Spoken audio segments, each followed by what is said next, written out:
Welcome to another edition of International Soccer Break. I'm your host, Sahil, and I'm here with Rahi and Roy.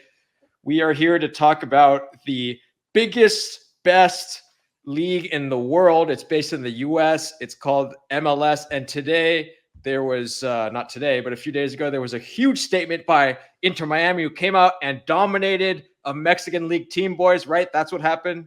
No, it did not happen. That is not what happened. That is not what happened. It was all set up for the miracle. Messi's back. They're down by a goal on aggregate. This is the chance. But you know who had something to say about it? Mr. Drake Callender and Mr. Brandon Vasquez, both Americans. But they both helped Monterrey. For the viewers that don't know, Roy, explain real quickly what the heck the Champions Cup is, because people who are watching the Premier League and UEFA Champions League, I don't know if this is appointment viewing for them. So break it down. Yeah. If you don't know what Champions Cup is, you are un-American. Simple as that. Champions Cup is the Champions League. I don't know why they renamed it. I wish they would have stuck with Champions League, but it is the Champions League of our side of the world. Mexican teams, Central American teams, Canadian teams, MLS teams all compete in a knockout tournament to define the best team in the region. And Inter Miami just got absolutely owned by Monterrey. Hammered 5-2 on aggregate. Not as bad as the New England Revolution. What was that? 9-2? 9-1? But hey, call 911 because I think it was 9-1. It's the Revs against Columbus Crew. America. Columbus Crew is our saving grace. Somehow finding a way through. They're the one MLS team. Yep. So, okay, so basically to just level set here. So 3 Mexican league teams make it through, and one, the sole survivor, was a Columbus Crew from the MLS, correct? That's who's going to the semis. They defeated Tigres away, which is extremely impressive. It's a very, very difficult team to play against in a very difficult stadium. MLS never wins in Mexico, and they beat them. And it was impressive. Down early, they came back. It was impressive. A lot of fight. I mean, they were lucky.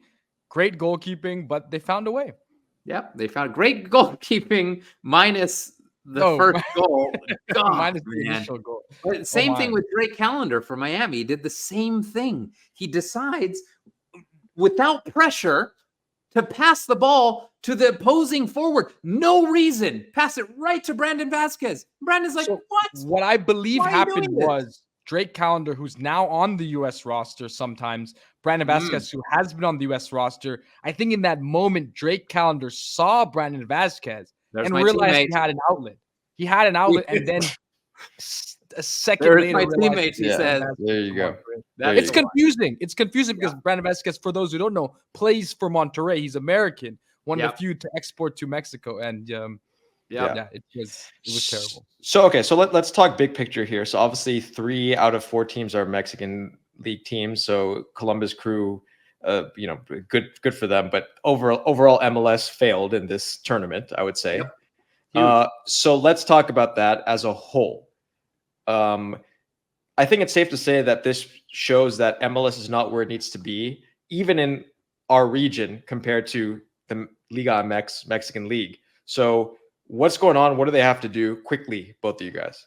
Yeah. Well, I think go for it, Roy. Go for it, Roy, because you're the smarter one here. I am the smarter one of the group. Yes, true. So every coach is saying it. Tata is the latest coach to come into the public, and he's probably going to get fined for it by MLS for the statements he had made.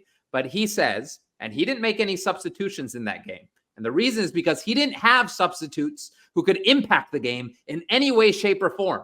And that is saying something.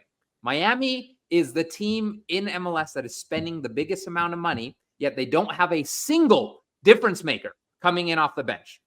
He decided to keep his 3 35-plus-year-old players, and that is a problem. MLS is too top-heavy.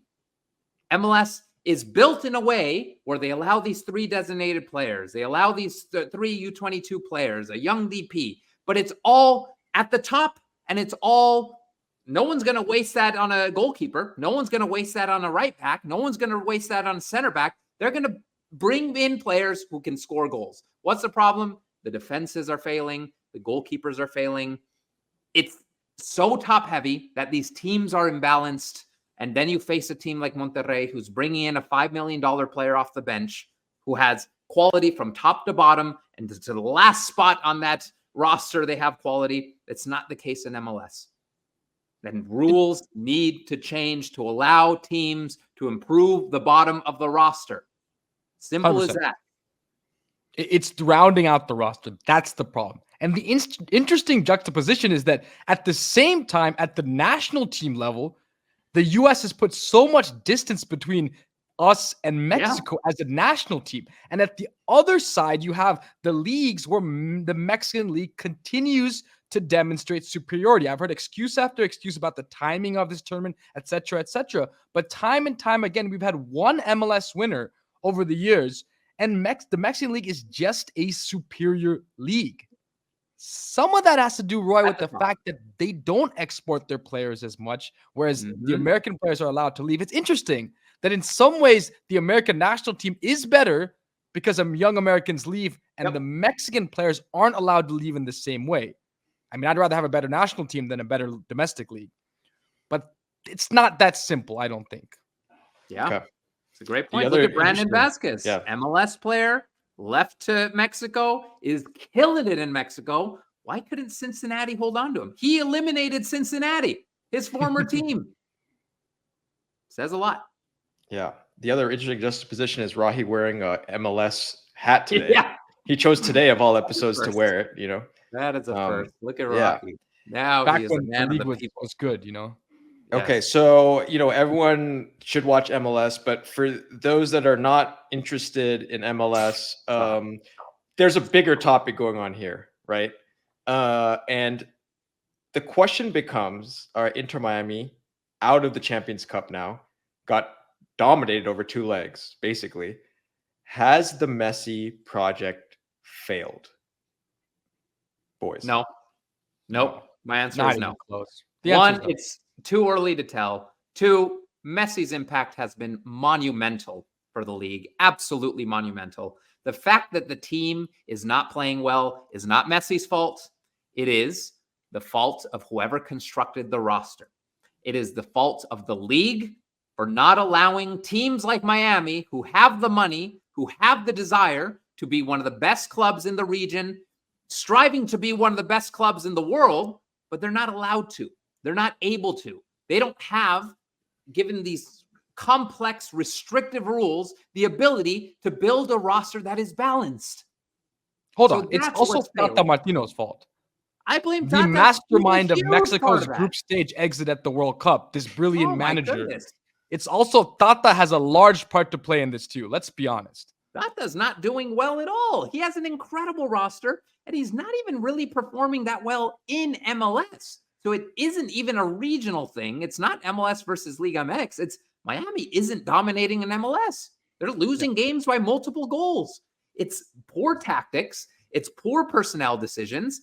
And it's been, again, a little too early to tell, but some poor decisions on transfers. They just brought in a right back from Boca Juniors. Again, he's 3-4 games in, but he doesn't look good. He does not look good. Bringing in Julian Gressel. He's not looking too good for them. And it's been a while. Their center backs that they brought in, same story. Freire. Aviles is doing all right, but the roster construction isn't there. And Tata and Beckham play a huge part in that. Yeah. It's kind of like when, Roy, you joined our interleague team mid-season. I joined a mess. I joined a mess, and then I took us to a championship. It's kind of different. It's like one way to see it. I'm like Messi coming into the Leagues Cup last year. That was my impact. I will say this. I agree with you, Roy. I remember that. It was like it was mid-season. I don't think you were on that team, thankfully. Okay. No, you were. All right. Anyway, go ahead. What were you going to say? I do want to agree with Roy because I think he's right that it's not a failure. But I think because the project was never about what's on the field. It was never about this team performing. That was never the project. The project is Messi scores some great goals.